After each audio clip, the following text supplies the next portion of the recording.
2월 25일 아침 뉴스타임 코로나19 국내 확진자 소식으로 뉴스 시작합니다.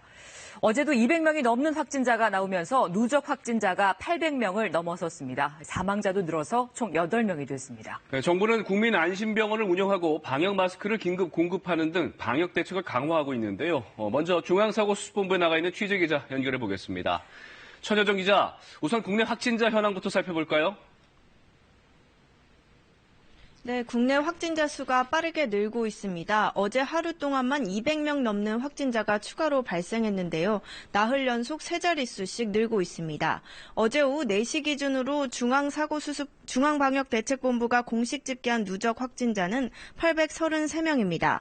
대부분 대구 신천지교회와 청도 대남병원 연관자들입니다. 해외 유입 관련 사례는 4% 안팎이고 나머지 20% 정도는 조사를 진행하고 있습니다. 지역별로는 대구, 경북이 682명으로 가장 많고 그 다음으로 서울, 경기 지역, 부산 순입니다.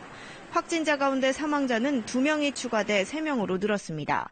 2명 모두 청도 대남병원에 입원해 있던 60대 남성으로 확진 판정을 받고 각각 다른 병원으로 이송돼 치료 도중 숨졌습니다.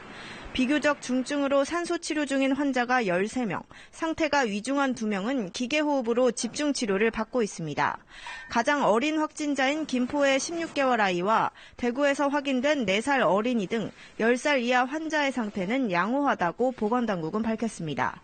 밤사이 추가로 발생한 확진자 현황은 잠시 뒤인 오전 10시쯤 공식 집계됩니다. 네, 지금까지 사망자는 총 8명이죠. 정부가 국민안심병원을 운영한다고 밝혔는데 일반 병원과는 어떻게 다른 겁니까? 네, 국민안심병원은 호흡기 증상이 있는 환자를 다른 환자들과 구분해서 별도로 관리하는 게 핵심입니다. 코로나19 감염 우려 때문에 병원을 찾지 못하는 사람들을 위한 조치인데요. 입원 환자들도 별도로 관리하기 위해서 전용 병동을 운영하기로 했습니다. 전용 병동에는 코로나19 진단검사에서 음성 판정을 받은 경우에만 입원할 수 있습니다. 의료진이 호흡기 환자를 진료할 땐 마스크와 고글 등 개인 보호구를 착용해야 합니다.